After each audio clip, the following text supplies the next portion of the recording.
நம்மளோட அந்த 27 நட்சத்திரங்கள்ல ஒவ்வொரு நட்சத்திரமும் ஒவ்வொரு கர்மாவுக்கின் கீழே வருது.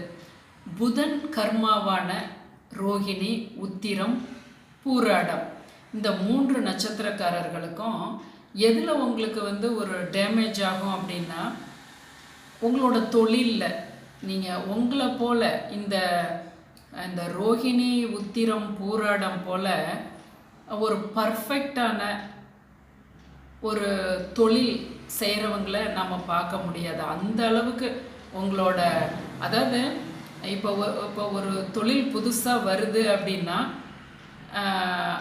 அதனுடைய நன்மை தீமைகளை மற்றவங்க அறியறதுக்கு முன்னாடியே நீங்கள் அதனுடைய மைனஸ் என்ன ப்ளஸ் என்னன்னு சொல்லக்கூடிய அந்த அளவுக்கு திடமான அறிவு உங்ககிட்ட இருக்கும். ஆனாலும் நீங்கள் தொழிலில் சோட போகிறீங்களே, அது என்ன காரணம் அப்படின்னா, நீங்கள் புதனின் கர்மா கொண்டு வந்தவங்க ரோகிணி, உத்திரம், பூராடம். ஏன் அப்படி கொண்டு வரோம் அப்படின்னா, 27 நட்சத்திரங்களில் ஒவ்வொரு நட்சத்திரமும் ஒவ்வொரு அதாவது இப்போ ரோகிணின்னா நீங்கள் சந்திரனோட நட்சத்திரம், உத்திரம் அப்படின்னா நீங்கள் சூரியனோட நட்சத்திரம், பூராடம் அப்படின்னா சுக்கிரனோட நட்சத்திரம். அப்படி ஒவ்வொரு நட்சத்திரக்காரங்களும் ஒவ்வொரு அந்த கிரகத்தினுடைய நட்சத்திரங்கள்னு சொல்கிறோம். அதே போல் ஒவ்வொரு நட்சத்திரத்துக்கும் ஒவ்வொரு கர்மா இருக்குது. அப்போ நீங்கள் 3 பேரும் இந்த ஒரு லைனில் புதன் கர்மாவில் வந்துடுறீங்க. முன் ஜென்மங்களில் உங்களுக்கு கீழே இருக்கக்கூடிய சிஷ்ய பிள்ளைகளுக்கு, இப்போ நீங்கள் ஒரு மருத்துவராக, உத்திரம்லாம் ஒரு மருத்துவராக இருந்திருப்பீங்க. இப்போ அது நீங்கள் அந்த காலத்தில் ஒரு மூலிகை ரெடி பண்ணுறீங்கன்னு வைங்களேன், அது நிறைய மனிதர்களுக்கு நீங்கள் செய்யக்கூடிய அந்த சேவை அவ்வளவு நலம் பெறுறாங்க. ஆனாலும் உங்களுக்கு கொஞ்சம் வயசாகுது, ஆனாலும் உங்களோட சீக்ரெட்ஸை சொல்கிறதில்ல, ரகசியங்களை சொல்கிறதில்ல, எப்படி நீங்கள் இந்த மருந்து தயாரிச்சிங்கிறது. ஏன்னா அதை சொல்லணும் இல்லையா, நீங்கள் சொல்லணும்னு நினச்சிருப்பீங்க. உங்களோட ஆயுட்காலம் இன்னும் 20 வருஷம் இருக்குன்னு நினச்சிருப்பீங்க. அதுக்குள்ளே நீங்கள் இறக்கும் பொழுது அந்த ஃபார்முலா உங்களோட அந்த சிஷியர்களுக்கு தெரியாமல் போகும்போது இதனால் எத்தனை உயிர் பலி நடந்திருக்கும் இல்லையா. இது போல தான் உங்களோட அந்த ஒவ்வொரு இதுவுமே தொழில் சம்மந்தமாக நீங்கள் பண்ணின அந்த ஒரு வினைன்னு வச்சுக்கோங்களேன். நான் சொல்கிறது சும்மா மருத்துவம்னு சொன்னேன். நீங்கள் எந்த தொழில் வேணாலும் அப்போ பண்ணியிருக்கலாம். இப்போ நீங்கள் ஒரு சிவில் இன்ஜினியராக இருக்கலாம், நிறைய கட்டடங்கள் கட்டியிருக்கலாம். அதுபோல் இந்த கட்டடம் விழாமல் இருக்கிறதுக்குன்னு ஒரு சீக்ரெட் நீங்கள் வச்சுருப்பீங்க. ஏன்னா நம்ம அப்போ இந்த பிரிட்டிஷ் கால பிரிட்ஜெல்லாம் நம்ம பார்க்குறோம், இன்ன வரையிலும் அப்படியே கின்னுன்னு நிற்கிது. அதுபோல் சில உங்களுக்கு சீக்ரெட்ஸ் இருந்திருக்கும். அதை நீங்கள் சொல்லாத போது, உங்களோட அசிஸ்டண்ட்டுக்கு சொல்லாத போது, அது தெரியாமல் போகும்போது இந்த ரகசியங்கள், தொழில் ரகசியத்தை நீங்கள் மறைச்சதால் புதன் கர்மாவின் கீழ் வந்துடுறீங்க. இப்போ உங்களுக்கு அது புரிஞ்சிருச்சு. இப்போ நீங்கள் இந்த ஜென்மாவில் நீங்கள் எப்படி போய்க்கணும்? இப்போ ஆல்ரெடி இப்போ நீங்கள் புதன் கர்மாவில் இருக்கக்கூடிய ஒரு உத்திரம் நட்சத்திரக்காரர் ஒரு 60 வயசில் இருக்காருன்னா அது பாஸ்ட், அது உங்களோட வாழ்க்கை, அந்த தொழில், அது அதை கடந்து வந்துட்டீங்க. நீங்கள் இப்போ ரிலாக்ஸாக இருக்கீங்க. ஆனால் இனிமேல் இருக்கக்கூடிய அந்த சிறு பிள்ளைகளுக்கு நாம் சொல்கிறது, இந்த புதன் கர்மா கொண்டவங்களுக்கு உங்களோட சீக்ரெட்ஸ் மீன்ஸ் அந்த சில இப்போ உங்ககிட்ட கேட்குறாங்க. அதாவது நீங்களே ஒரு தொழிலதிபர், நீங்கள் 4 ஸ்டாஃப்ஸை வச்சு நீங்கள் வேலை பார்த்துட்ருக்கீங்க. அவனே வேறு பக்கம் போய் அவன் ஆரம்பிக்கணும்னு நினைக்கிறான். அது நமக்கு எவ்வளோ கஷ்டமாக இருக்கும் இல்லையா. இருந்தாலும் அவன் உங்களையே ஒரு குருவாக நினச்சி வேற கேட்குறான்.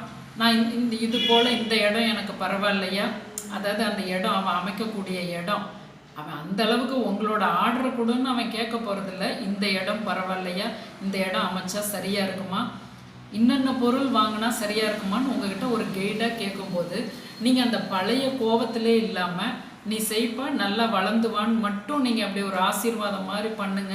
உங்களுக்கு அவன் ஒருத்தன் போனதுனால இல்லை, ஆர்டர் உங்களுக்கு அருமையாக வரும். ஏன்னா உங்களோட ஆர்டரை அவன் பிடுங்கிட்டு போகிற அளவுக்கு இது ரொம்ப விரல் விட்டு எண்ணக்கூடிய இதில் இல்லை. நம்மளோட அந்த மக்கள் தொகை சொல்கிறேன், நீங்கள் கொடுக்கக்கூடிய விஷயத்தை அனுபவிக்கிறதுக்கு எவ்வளவோ மக்கள் இருக்காங்க. அதுபோல் நீங்கள் பார்க்க அவன் வளர்ந்து வருவான். அப்பயுமே நீங்கள் பொறாமப்படாதீங்க. உங்களுக்கு வேறு வகையில் உங்களுக்கான அந்த பிராப்தத்தை அந்த புதன் தருவார். அதுபோல் நீங்கள் இந்த புரிதல் உங்களுக்கு இருந்திருக்கும்னு நினைக்கிறேன். அதுபோல் நீங்கள் எங்கே பார்த்தாலும் திருநங்கைகளை பார்க்கும்போது நீங்கள் உங்களால் முடிஞ்சது, இப்போ ஒரு சின்ன தொழிலதிபர் அப்படின்னா என்ன, 10 லட்சம் ரூபாய் இன்வெஸ்ட் பண்ணுறதுன்னு இல்லை. நீங்கள் ஒரு பெட்டி கடை கூட வச்சுருக்கீங்க, தொழிலதிபராக இருக்கீங்க, அதுவும் தொழில் தானே. நீங்கள் பண்ணக்கூடிய பாஸ் தானே, உங்களோட தொழிலுக்கு நீங்கள் தானே பாஸ். அப்போ உங்கள் கடைக்கு வந்து ஒரு திருநங்கைகள் வந்து 2 ரூபா 3 ரூபா 5 ரூபா 10 ரூபா அப்படி கொடுங்க. ஒரு சில இடத்துல நீங்கள் பெரிய தொழிலதிபராக இருந்தால் காரில் போயிட்டுருக்கும்போது அந்த இடத்துல திருநங்கைகள் வந்தால் அதை கொடுத்து ஒரு ஆசீர்வாதம் வாங்குங்க.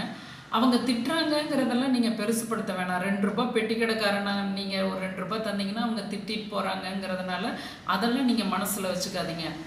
புதன்கிட்ட நீங்கள் கொடுக்குறீங்க, சரண்டர் ஆகிக்கிறீங்க, சரணம் பட்டுறீங்க, அவ்வளவுதான். அதே போல் புதன்கிழமையில நீங்கள் பச்சை பயிறு சாப்பிட்டு வாங்க.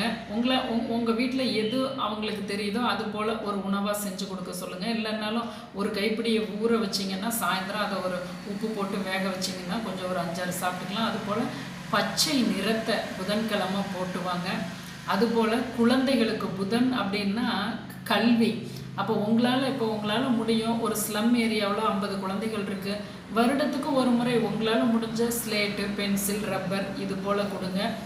உங்களுக்கு ஓரளவுக்கு நல்லாவே வசதி இருந்ததுன்னா வருஷத்தில் ஒரு தடவையாவது ஒரு புதன்கிழமையை பார்த்து, உங்களோட வெட்டிங் டே, பர்த்டே அப்படி கிடையாது, ஒரு புதன்கிழமையை பார்த்து அந்த குழந்தைகள், ஆசிரம குழந்தைகளுக்கு நீங்கள் கொடுக்கலாம். இது போல் அந்த புதனை வந்து நீங்கள் அதை வந்து ஒரு ஆக்டிவேட் பண்ணிக்கிறது, அந்த புதன் கிரகத்தை. அப்போ பெருமாள் உங்களுக்கு கண்கண்ட தெய்வம். எங்கன்னாலும் போய் பெருமாளை போய் சிக்குன்னு பிடிங்க. இதில் நிறைய பேர்த்துக்கு அதாவது இந்த ரோஹிணி, உத்திரம், பூராடம் 3 பேர்த்துக்குமே கொஞ்சம் இந்த பெருமாளை பிடிக்கிறதுங்கிறது உங்களுக்கு வந்து அது அந்த அளவுக்கு வராது. நீங்கள் வந்து கொஞ்சம் ஒரு ஈஸ்வர பக்தராகவே இருப்பீங்க பெரும்பாலும். இருந்தாலும் அது கர்மா அப்படி வந்து உங்களுக்கு முன்னாடி இருக்கும். அதை வந்து கொண்டுட்டு போக முடியாத அளவுக்கு. கண்டிப்பாக சிவன் கோயிலுக்கு திங்கட்கிழமை போயிட்டு வாங்க. இந்த பதிவை கேட்டதுக்கப்புறம் கண்டிப்பாக நீங்கள் ஒரு புதன்கிழமை, சனிக்கிழமை நீங்கள் போய் பெருமாளை வழிபட்டுட்டு வாங்க. உங்களுக்கு நிறைய இடங்களில் பெருமாளை வழிபடணும் அப்படிங்கிற பல சமிஞைகள் பல நேரங்களில் சூழ்நிலைகளில் உங்களுக்கு கொடுத்துருக்கோம். அதை உணர்ந்து பார்த்தீங்கன்னா தெரியும். இதெல்லாம் நீங்கள் பண்ணி வரும் பொழுது நீங்கள் உங்கள் தொழிலில் ராஜா தான். அந்தளவுக்கு அருமையாக தொழில் விருத்தி இருக்கும். யார் இந்த புதன் கர்மா கொண்டவங்களாக இருக்காங்க, இந்த ரோஹிணி, உத்திரம், பூராடம் நட்சத்திரக்காரங்க உங்களுக்கு தெரிஞ்சவங்க யாரோ இருந்தாலும் நீங்கள் அவங்களுக்கு இந்த பதிவை ஷேர் பண்ணுங்கள். அருணா ராஜாஸ் அடுக்களை சேனலை சப்ஸ்கிரைப் பண்ணிக்கிங்க.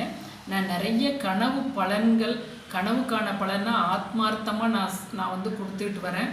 இருந்தாலும் குரு தட்சணையாக ஒரு கூகுள் பே நம்பரும் நான் வந்து கமெண்ட்டில் கேட்குறவங்களுக்கு எழுதி விடுறது உண்டு. ஆனால் எல்லாருமே வந்து நம்மளால் முடியல, இருக்கிறவன் தரட்டோம்னு யாருமே நீங்கள் வந்து தட்சணைன்னு கொடுக்கறதில்ல. இருந்தாலும் நான் வந்து இதை வந்து ஒரு மக்களுக்கான சேவையாக தான் என்னோடய டைமை ஒதுக்கி நீங்கள் கேட்கக்கூடிய கனவு பலனுக்கு நான் எழுதிட்டுருக்கேன். முடிஞ்சவங்க கண்டிப்பாக அனுப்புங்க.